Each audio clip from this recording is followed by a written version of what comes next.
लोगों में काफी जोश है। मुझे लगता है कि ये जो जिम्मेदारी है बहुत अहम जिम्मेदारी है, टिकट से ज्यादा बड़ी बात। टिकट तो देखिए सब लोग अंदेशा लगा रहे थे कि शायद पार्टी में लिया है तो कहीं ना कहीं से चुनाव तो लड़वाएंगे वाली बात थी, शुरू से ऐसा आकलन था। लेकिन उपाध्यक्ष की जो जिम्मेदारी दी है वो बीजेपी में कोई संगठन के अंदर कोई बड़ा पद आदमी को नया आए और उसके बाद में मिल जाए, ऐसा होता नहीं।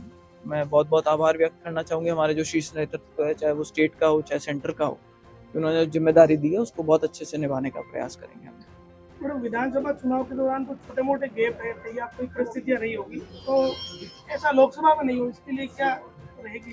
देखिए समीकरण बहुत चेंज हो जाते हैं। विधानसभा के अंदर अलग लोकल मैटर होता है, जो बहुत इश्यूज होते हैं जो मैटर करते हैं, लेकिन जो लोकसभा का चुनाव होता है बड़ा चुनाव होता है।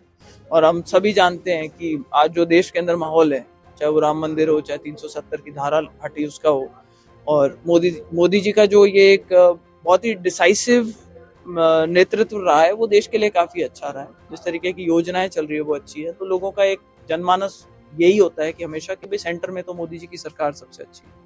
तो मुझे लगता है कि कोई कंपटीशन ही नहीं है मोदी जी के उसको लेकर के। तो जनरली ये हवा के चुनाव होते हैं भारतीय जनता पार्टी के पक्ष में। मुझे पूरा विश्वास है कि बड़ा चुनाव अलग तरीके से लड़ा जाएगा, समीकरण अलग होंगे और हम जीतेंगे। लोकसभा में कोई लोकल मुद्दा या कोई लोकल एजेंडा रहेगा या जो देशव्यापी मुद्दा है उसी पे सारा कुछ प्रचार रहेगा? देखिए अपने क्षेत्र के लिए तो हर आदमी कोशिश करता है कि कुछ ना कुछ करे। जब पहले भी प्रतिनिधित्व करा था तो हमने जो सबसे बड़ी समस्या थी पानी की थी, तो नहर लाने का प्रयास किया था।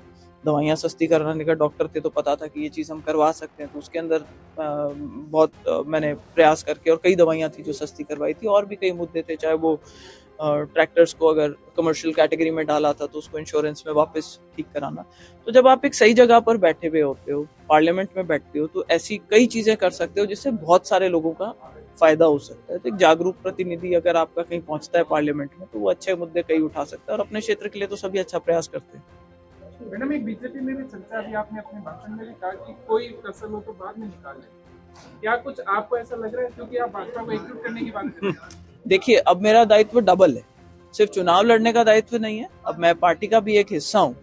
तो मुझे ये चीज हमेशा ध्यान में रखनी पड़ेगी कि जो लोग पहले चुनाव लड़ना चाहते थे उनके मन में एक उदासी होती है कि भाई हमने बहुत काम किया और अब कोई नया कैंडिडेट आ गया, हम साथ जुड़े नहीं जुड़े। तो ये मेरी तरफ से उनको एक खुला नहीं होता है कि आप आए जुड़े, आपको प्राथमिकता दी जाएगी। आपके कभी कोई काम होंगे तो भारतीय जनता पार्टी में हर जो कार्यकर्ता है या नेता है जिस भी लेवल पर है, उसकी बात को प्राथमिकता देकर के पार्टी को मजबूत करेंगे। चाहे मैं सांसद बनूं तब भी मेरी प्राथमिकता ये रहेगी कि इन लोगों को आगे रख के चला जाए, इनकी अनदेखी ना हो। हर आदमी को यही समस्या होती है कि अगर कोई किसी पद पे आ जाता है तो उसके बाद में वो अपने जो खिलाफ के में या जो सपोजिटली जो उनके खिलाफत करी है उन लोगों की किसी ना किसी तरीके से उनसे स्कोर सेटल करने में लग जाते हैं। तो ये मेरी तरफ से उनको।